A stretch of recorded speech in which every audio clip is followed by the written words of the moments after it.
Thank you, Brother Chairman. Good afternoon, brothers and sisters, and very welcome visitors and friends. This is a 7,000-year plan of God. It's a bit hard to see from down the back, but basically it is split up into 7 1,000-year periods. So we go from creation right through to Noah's Ark, about 1,600 years, to Abraham, to down to where the Jews went into Egypt, to King David, through to Christ, and in the next 2,000 years up to our present day and beyond. The purpose of God with this earth is clearly stated in the book of Numbers in verse 21 of chapter 14. As truly as I live, all the earth will be filled with the glory of the Lord. The meaning for this word glory in the Hebrew, directly translated, is weight. But it's not a weight in a bad sense as something too heavy, but in a figurative sense such as weight or abundance of splendour and copiousness. The Bible Concordance expands this explanation by stating that God's glory is a weight, a heaviness of abundance and riches, splendour, honour, dignity, reputation, reverence. God's glory is God's weightiness in wonderful qualities such as beauty, might, goodness, justice, honour. It is God's display of his divine attributes and perfections. And when it comes to these characteristics of God, he has them in abundance. Thus, when we think of God's glory, we remember that God has all good things in greater quality and quantity than we could ever imagine. And it is God's intention that this earth will be filled with that glory. It'll be filled with all the good things that come from him: peace, security, plenty of good healthy food, people that can worship in safety, one set of worldwide laws, a divine ruler, disease gone, deserts blooming, pollution a thing of the past, climate change, if anything, if any, even divinely controlled. Moses in Exodus chapter 33 and verse 18 made a request to see God's glory, but we'll mention that a bit later on. And it's for this reason that God has a very definite hand in the history of this world. In the New Testament, so about this time here, in the New Testament, the Apostle Paul states at Mars Hill in Athens in Acts 17:31 that he, that is God, has appointed a day in the which he will judge the world in righteousness. So with these things in mind, let us see what else we can gain from the biblical record with reference to God's hand in history. So this is the first part of God's 7,000-year plan. So this represents 1, 2, 3, 4,000 years down to Christ. The first two humans, Adam and Eve, disobeyed God and brought on themselves and their descendants, the whole human race, sinful nature and dying bodies. The result of all this is all the problems we have in the world today. The bright side is that God set up a plan of salvation immediately for all those who wanted it and were prepared to put in the effort. To bring all this to fruition, God's hand, his controlling influence, has been constantly working in the background towards that great day for the return of his Son, Jesus Christ, to this earth, to give that salvation to all those who wanted it and worked for it. And an interesting note here, of course, is that God has given us all free will, the ability to decide if we want to obey him or not. So let's move to Noah and the ark. Approximately 1600 years after creation, in the days of Noah, God directly intervened in the world's history. It's recorded in Genesis chapter 6 and verse 5, "And God saw that the wickedness of man was great in the earth, and that every imagination of the thoughts of his heart was only evil continually." In verse 6, "And it repented the Lord that he had made man on the earth, and it grieved him at his heart. So he sent a flood and destroyed all except righteous Noah, his wife, their 3 sons and their wives, and all the animals that were safely in the ark." After the flood, when God was communing with Noah and his sons, the order was in Genesis chapter 9, verse 1, "Be fruitful and multiply and replenish the earth." A similar statement was repeated in verse 7, "Be fruitful, multiply, bring forth abundantly." The intention was for man, that is, Noah's descendants, to move out from that area, travel to all continents, rebuild, set up communities, replenish.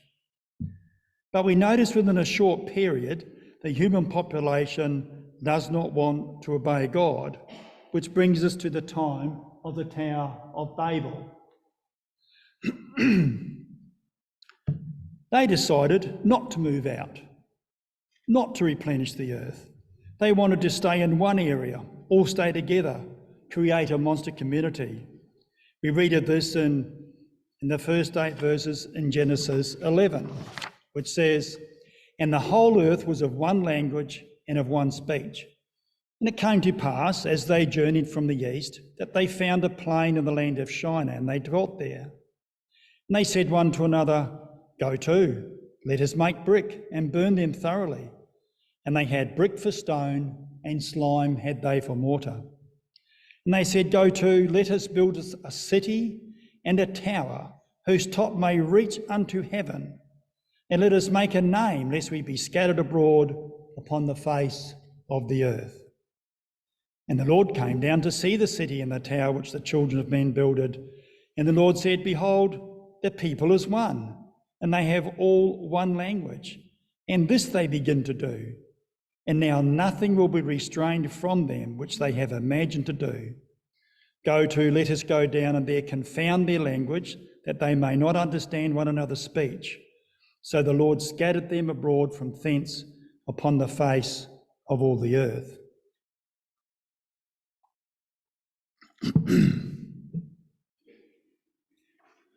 This, once again, is God's hand in direct involvement in the making of the history of the world.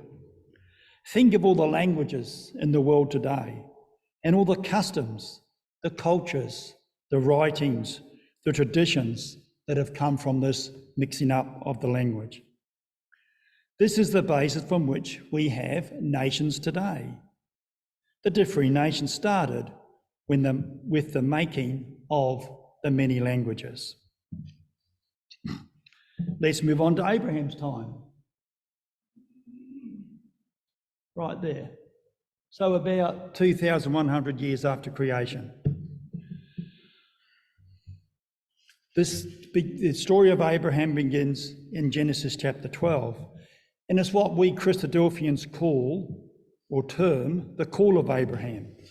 In the first 3 verses of Genesis chapter 12 reads, "And the Lord had said unto Abram, Get thee out of thy country and from thy kindred and from thy father's house unto a land that I will show thee. And I will make of thee a great nation, and I will bless thee and make thy name great, and thou shalt be a blessing. And I will bless them that bless thee, and curse them that curseth thee, and in thee shall all families of the earth be blessed." These verses are the record of the beginning of the Jewish nation. But not only was Abraham the father of the Jews, he was the father of all the Arab nations too. And all these things are recorded in these chapters in Genesis. In these verses, we see that God called Abram, whose name was later changed to Abraham, to move from the Ur of the Chaldees down into what is now known is the land of Israel. And under his descendants, Kings David and Solomon, he indeed did become a great nation. Under King Solomon, the Jews, the nation of Israel, was the most powerful nation of its time. So King Solomon lived about there, right on the 3,000-year period. In God's dealings with the Jews, Abraham's descendants helped shape the history of the world. It is all tied up with the obedience and disobedience to his commands and God's desire to fill the earth with his glory. In Deuteronomy 32 and verse 8, the record states, "When the Most High divided to the nations their inheritance, when he separated the sons of Adam, he set the bounds of the people according to the number of the children of Israel." We see here God directly involving himself in the nations to bring about his own desire. Israel is the pivot of the divine purpose with the nations. Through this nation and alone, God has declared his purpose and revealed his wise laws. If we were to read Deuteronomy chapter 28, it shows us that if Israel obeyed God, he would bless them and things would go well for them, and how he would curse and punish them if they disobeyed. And this was written approximately around about 1450 BC.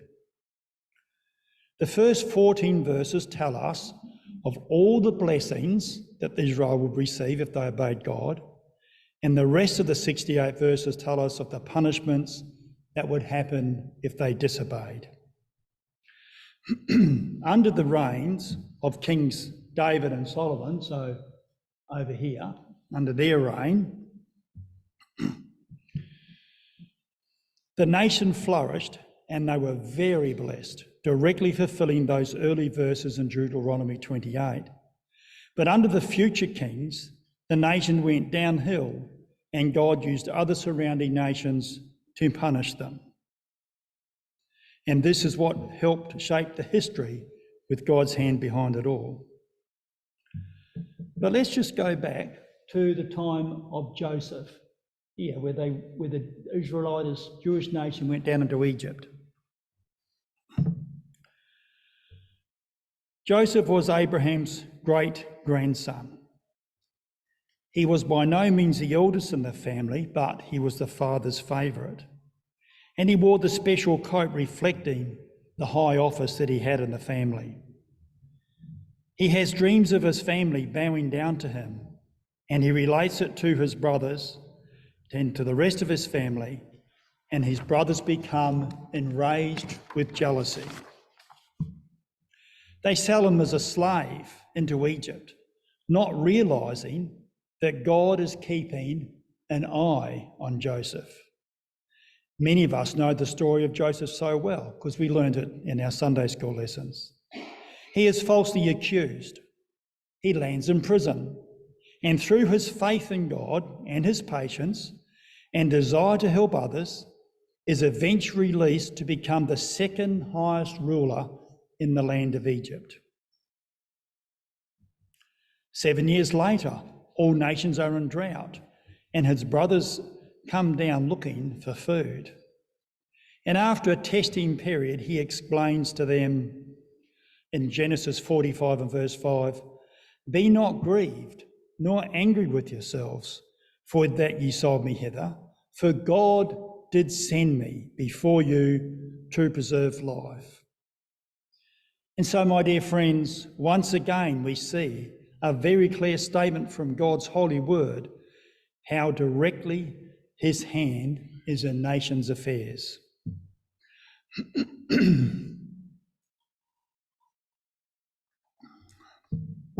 Let's move on to the time of Noah. I beg your pardon, to Moses. So about this time here. A little boat, an ark made of bulrushes, is found floating in the reeds of the river Nile by a princess. and a beautiful Hebrew baby boy is in it crying. The baby is rescued, a Hebrew maid sought, and the baby eventually becomes educated in all the wisdom of the Egyptians and, according to tradition, a great leader and army general. In the book of Acts, in the New Testament, in chapter 7, verse 22, it says that Moses was mighty in words and deeds. The Bible's historical record shows how God destroyed the Egyptian army after bringing the nation to its knees through 10 mighty plagues. Moses led this new nation of Israel out of slavery of Egypt into the Promised Land. The Promised Land was the land of Canaan, but now it has become the land of Israel. God encouraged and assisted his people to take this land. The biblical record records that it was a beautiful land, a land flowing with milk and honey. So why did God give this to his people, the Jews? The existing inhabitants were corrupt and wicked. They were idolaters. They burned their children in fire as an offering to their gods of stone and wood and brass and gold. They were immoral and violent. It is all recorded in the history of the Bible. So they were rooted up out of the land, and it was given to the Jews. But God warned his people not to copy them. Under good, strong leadership, they obeyed God and were blessed. And under bad leadership, they copied the nations that they overran, and they were severely punished. The books of Joshua recount the battles of the Jews conquering the land, and the book of Judges, how God raised up people to punish the Jews when they were disobedient. And under the reigns of Kings David and Solomon that we've mentioned before, at that time period there, the nation flourished. But after their reigns, apart from a few positive periods under reigns of good kings, the nation of Israel descended into chaos as they rebelled against God and his commandments. To this, as God predicted in Deuteronomy 28, he raised up mighty nations to punish Israel. Their God-given land was invaded and the people taken into slavery. This is God's work. This is God's hand in history at work, as warned.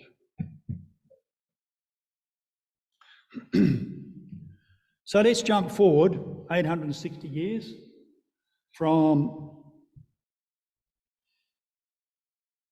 here through the bad kings, taken away into slavery. And we come to this image that our chairman read to us this afternoon. From the time of the blessings and warnings of Deuteronomy, just before the Jews entered the Promised Land, to the time of their captivity in Babylon.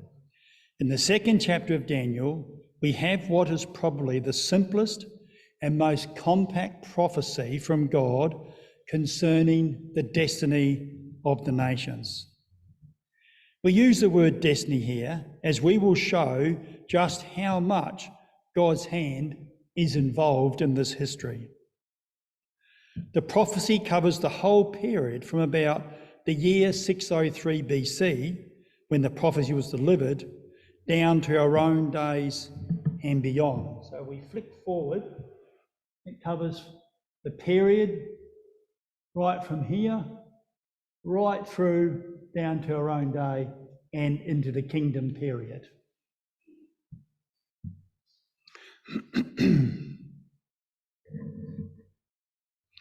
Nebuchadnezzar, the king of Babylon, had been the instrument under God's hand to overthrow the kingdom of Judah, the last part of the nation of Israel. God gave the king a dream in which the destinies of the kings of men were represented by a mighty image, an image that was unlike anything this king had ever dreamt of before. And strangely, this image was made up of different metals, declining in value as you move down the image, but growing in strength. The head was of gold, the breast and arms of silver, the belly and thighs of brass, the legs of iron, and the feet of part iron and part clay. As the king watched the image in his dream, he saw a stone cut out without hands. It fell on the feet, and that were part iron and part clay, breaking them to pieces. And as the image fell to the ground, it was crushed and ground to powder by the stone which the wind then blew away. And then the stone grew until it filled the whole earth. This prophecy is very important to Bible students. It is what we call the history of the world in a nutshell. Let's see why. From the interpretation that the prophet Daniel gave to this King Nebuchadnezzar, we learn that the visions of the image predicted accurately the 4 world empires which successfully exercised dominion over the earth from that time onwards. Many of us probably either studied this or even touched on this in our ancient history lessons at school. The metals in this image symbolised Babylonian, the Medo-Persian, the Greek, and the Roman empires. These were followed by no other world powers. The depiction of the feet in iron and clay very cleverly shows the nations today, some strong, some weak, never agreeing, never cohesive. The interpretation of this dream demonstrates to us all just how strong God's hand is in the history of the world. For here, during the reign of Nebuchadnezzar, he clearly outlines the overall history of the world over the next few thousand years. How well is that Babylonian kingdom described by gold? It was so rich. It had raided gold from all the countries it had conquered. And as Daniel the prophet rightly said, "Thou, O king, art this head of gold." And I remember my history teacher telling us about the Hanging Gardens of Babylon and just how huge and splendid that city was. And I remember having explained how the Medo-Persian army diverted the river around Babylon so that they could send in the cavalry and infantry into the so-called impenetrable fortress. The Babylonians thought no army could ever get in. But the smart Medo-Persians sent in firstly their cavalry under the iron bars that used to block shipping on the river. Now the river was diverted, the horses and their riders could easily go under, up the bed of the now empty river, the horses' hooves and leads taking all the river mud with them. And by the time the soldiers went in, they were marching on virtually dry ground. And so the great city fell. And I remember my history teacher told us how the Persians were known for their silver coins, so ably describing by the chest and arms of silver in the image in the king's dream. And then with great interest we listened how it was described to us how Alexander the Great trained his army and how he was a brilliant general and strategist. And how we loved the story of his soldiers polishing their brass shields like mirrors, reflecting the sun into the opposition's eyes, temporarily blinding them in battle. Such a great reflection of the belly and thighs of brass in this image.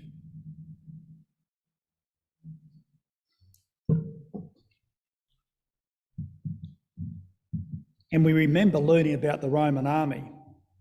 Truly a hard and extremely disciplined force, so well depicted by the legs of iron.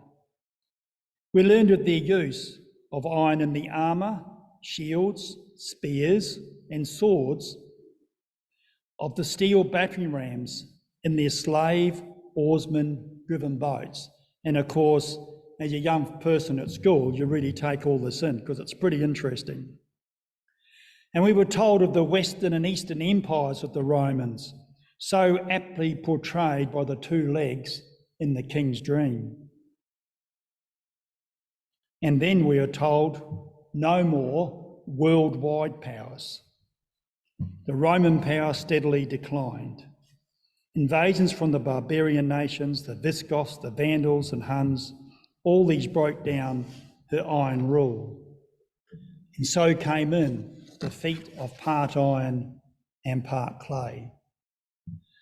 The image prophecy is now fulfilling its prediction about all nations, some strong and some weak, not cleaving one to another, just as iron and clay can't be mixed. Many have tried to make another world dominion, but all failed. We just have to think of Charlemagne and the Holy Roman Empire attempt, Napoleon, the Kaiser and Hitler. Not even the League of Nations got anywhere, and the United Nations doesn't seem to have much power either. But remember the prophecy, the stone that was cut out of the mountain without hands. This depicts divine intervention. How else could that be done? Let us read Daniel chapter 2, just those verses 44 and 45 that our chairman read. In the days of those kings shall the God of heaven set up a kingdom which shall never be destroyed, and the kingdom shall not be left to other people, but it shall break in pieces and consume all these kingdoms, and it shall stand forever. For as much as thou sawest that the stone was cut out of the mountain without hands, and that it break in pieces the iron, the brass, the clay, the silver, and the gold, the great God hath made known to the king what shall come to pass hereafter, and the dream is certain, and the interpretation thereof sure. This is God's continuing hand in history. Remember the opening statement, as truly as I live, all the earth shall be filled with the glory of the Lord. This is all part of God's great plan. And the important part of his plan is that his son, Jesus Christ, will be this worldwide king and leader. It all points to him.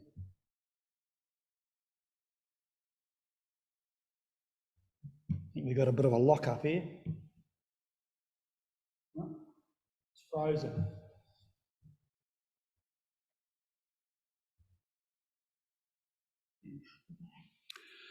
We'll move on. Readers of the New Testament will remember the special circumstances of Jesus' birth. Born of the Virgin Mary, who became pregnant by the Holy Spirit power of God. Born as prophesied in Bethlehem by simple requirements of a Roman census. And who else could live for 33 and a third years and never sin? Quite clearly a Son of God. Jesus said of himself that he was that stone. Matthew chapter 21 and verse 42 says, Jesus speaking, Jesus said unto them, did you never read the scriptures? The stone which the builders rejected, the same is become the head of the corner. This is the Lord's doing, and it is marvellous in our eyes.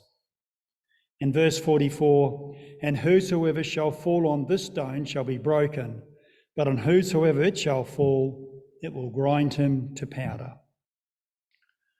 Another verse to support this is through the prophetic words of the psalmist in Psalm 2, verses 7 to 9. I will declare the decree. The Lord hath said unto me, thou art my son, this day have I begotten thee. Ask of me, and I will give thee the heathen for thine inheritance, and the uttermost parts of the earth for thy possession. Thou shalt break them with a rod of iron, and thou shalt dash them in pieces like a potter's vessel. So we can see that Jesus Christ is that stone. He will be the future king. He will be the one that grinds the nations and sets up the kingdom of God that fills the whole earth. He will fulfill the Lord's prayer, thy kingdom come, thy will be done on earth as it is in heaven.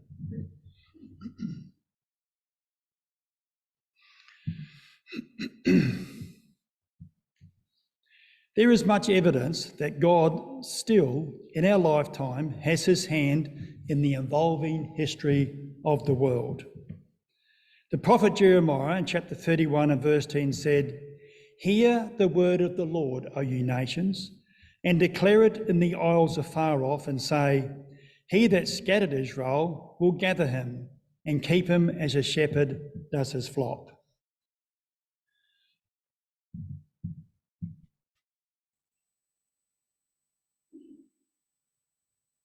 Thanks, Dave.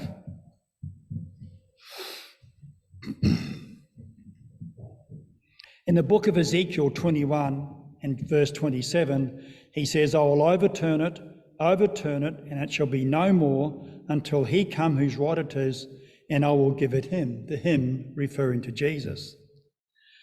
These are just two of many verses about Israel, although being scattered among nations throughout the world, that one day she will be regathered. And 5 years before I was born, this happened. So if we jump forward now to 1948. In 1948, Israel was once again declared a nation. I like to think this is modern history. It is God's hand at work. The Arab nations surrounding her tried immediately to destroy her, not a chance. God's prophecies about his hand in history came true. There are more prophecies which we don't have time to read now, but prophecies in Ezekiel chapter 37 and 38 which talk about future history. They speak of Britain, that is Tarshish, and the isles thereof, USA, Canada, Australia, New Zealand, being friends with Israel. Some Arab countries like Saudi Arabia, which used to be called Sheba. And these alignments of nations we can see forming over the last 100 years before our own eyes. We also expect and see from these prophecies the alignment of Russia, the unification of Europe, Russia being very closely aligned with the Europeans, Iran, Syria, Turkey, and others. And very significant is Britain's departure from the EU, just as we had expected, as the nations realign according to God's hand in shaping history. To see God bringing all these things together, just as he said he would. The prophecies say that Gog, who we are sure from our studies relates to Russia, will come down and attack Israel. And keen observers of world politics know that Russia is very jealous of the oil and gas reserves found in Israel, of her technical prowess, and of the many Russian-speaking Jews helping her to this end. It is with great interest we watch all these things, because the prophecies in Ezekiel clearly indicate that this northern host is to descend and go through Israel. This will trigger the involvement of God through his Son directly with world affairs, saving Israel from annihilation. We as Bible scholars can see so clearly the hand of God still involved in modern history, in the history of the world that we are living in now.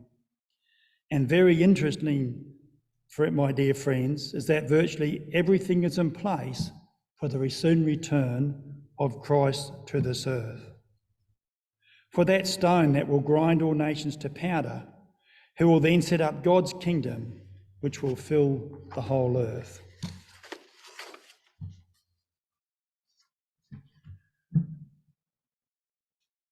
A little bit of a snapshot of the kingdom there. Calm waters, central place of worship, and things at peace. The earth once again will be like the Garden of Eden, a replenished earth where peace and security will reign, where there will be one true religion, where the earth will be filled with God's abundant goodness, his glory. And this is the God's glory that Moses asked to see in Exodus chapter 34. And the Lord passed before him and proclaimed, the the Lord God, merciful and gracious, long-suffering and abundant in goodness and in truth, keeping mercy for thousands, forgiving iniquity and transgression and sin. How we look forward to that great time when God will bring to a completion the history of this current world, when we will see the weight of his goodness, his glory filling the earth as the waters cover the sea. We are not given all the fine details, for Jesus said, "No man, not even he, knows the day or the hour of his return." But we have been given the overall picture and can see the continuing of God's hand in our history.